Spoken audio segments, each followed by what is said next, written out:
Usually, or hopefully, those gaps are occurring in the loop regions, and those are the regions that are going to be rebuilt. We get very big problems for this. For example, we have a gap between around 20 angstrom, right? 27 is 2. Yeah.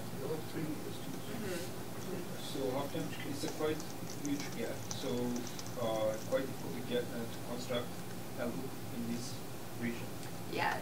Yes. And when we run the Rosetta, there is no any gap. So it's just one single. Without gap at classified. So how can we get this? How can we solve this problem? Let me talk to you afterwards about how to solve that specific problem when you have really large gaps. And usually, there's a problem with your template not matching very well to your target, causing these really large gaps. And so if you need to rebuild large portions of your protein, there's another application that's really good for that that's not included in the release.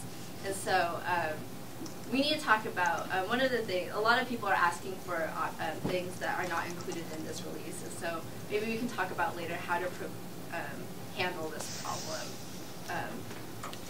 to better help. You may have covered this already. Okay, you want to finish first? Okay, then I'll take your question. For the gaps in the classified, but should we manually do this or? You're talking about gaps in the alignment, right? Yeah, alignment. So when you're doing, when you make the sequence alignment, you have some gaps in the two sequence files. But in the faster file, you don't have this. Should we manually edit the faster file? No, this before, yeah. Right. Yeah. Right. So you provide the gaps are in the alignment, not in the FASTA file. The FASTA file should always just be just the sequence, and then the alignment is the alignment between the two with the gaps. So you don't ever need to do anything with the FASTA file. That's fine. Okay, there's a question back there. I was just going to ask, can you have multiple templates? So for this protocol,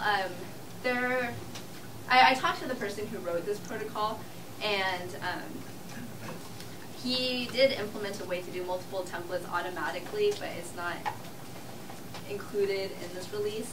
So what I usually do is I will do a sequence alignment with multiple templates, but then run the jobs pairwise. So I will just run, with this template, and then I will generally cluster all of my results. Okay, so loop building. There's a lot of reasons why loop building is important. One of the ones we talked about already, when you do sequence alignments, you're going to get a lot of insertions and deletions, and so you're going to need to rebuild those areas. Sparse experimental data, it can provide really great results for secondary structures. This is a cryo-EM map, but then you lose the information about the loops, so you'll need to rebuild them. When you're de novo folding, oftentimes you can get really good secondary structure regions, and it'll pack them well, but you need to rebuild the loops in between. And then loops can play a really important role in ligand and peptide binding sites, and so you definitely want to have those loops built into your model when you're doing ligand docking. So there's two general methods of loop building that Rosetta can do. The older version is called cyclic coordinate descent, CCD, and this is fragment-based. And so this is I have the reference for these papers, and they're really short, easy reads. And so if you want to go and read these papers to get more information, feel free. But what the CCD protocol algorithm does is basically uses these fragments to, it places these fragments one at a time and then moves them in such ways, like tries different orientations of each fragment in order to close the loop. So it's very heavily based on the fragments that you provide. Cyclic coordinate descent is really fast, and it's best to use in homology modeling, and it's not as good as recovering crystal structures. And I'll explain why in a minute when we talk. So KIC, kinematic loop closure, is the newer version of loop modeling. And the way that KIC works is you define two anchors. It uses two anchors for your loop. And then it uses analytical methods to be able to close that loop using like all the different conformations of like the peptide chain, so it's an analytical method to close that loop, but it's heavily your results are heavily based on the accuracy of your two anchors. And when you're doing homology modeling, you don't really know the accuracy of those two anchors because, of course, it's a homology model.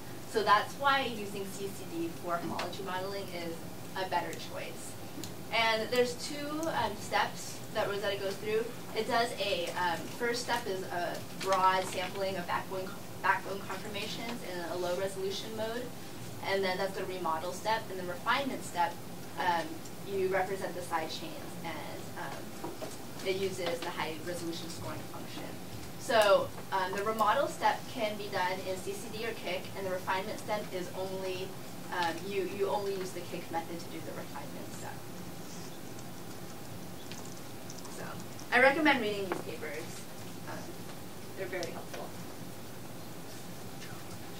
So what you provide for the protocol depends on which method that you want to use, but you always need a loop file. You always need a PDB with or without loop coordinates. It depends on if you want to completely rebuild those loops or if you want to just refine them. And for CCD, you will need your fragment files, and then it outputs the model. So this is what the loop file looks like. You have one single line for each loop, and this tells you what each of these columns mean. You just start with the word loop to begin with. Second column is the starting loop anchor. And so in this case, your loop goes from residue 6 to 11, but 6 and 11 are defined. So you need to have coordinates for those 6 and 11. And this is different. This had varied in the past for different versions of Rosetta, but they've standardized it now so that you need to make sure that these two residues are defined, have coordinates, and then you will rebuild everything in between, or refine everything in between. The fourth column is a cut point residue, which I generally just let Rosetta decide where it wants to cut the loop. This is important in KIC. The skip rate, if you want to skip that particular loop in rebuilding at a certain, with a certain probability. I've never had the need for this skip rate, but it's there. And then for column 6, this is important for KIC. If you need to de novo reconstruct your loops completely, you should set that last column to 1 for KIC. So the loops file is pretty simple. And then your PDB, it depends on if you want to rebuild your loops or just refine them. And if you want to rebuild your loops, I recommend stripping those loop coordinates and replacing them with zeros. And we have a script that for you on your flash drive called removeloopcoords.py. And what it does is it goes through and you give it a loops file, and you give it the PDB you want to start with, and then it will produce for you a PDB with no loops or 0 coordinates in those loops.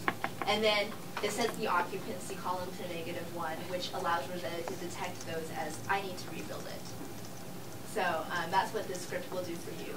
And I just recommend clean slate when you're, trying to rebuild your loops by setting them to 0. I recommend not limiting the cluster application initially unless you really understand and know what the clustering application is doing with your set of models. What we provide for you is, so if you need to combine all your silent files, you can use a combined silent application, and this is the options that you would use for that. It just takes 2 silent files and combines it into 1 silent file. And then what we provided, Sam wrote a script, a clustering script. And the reason why is if you run the clustering application with just Rosetta, it gives you a lot of output that's really unreadable.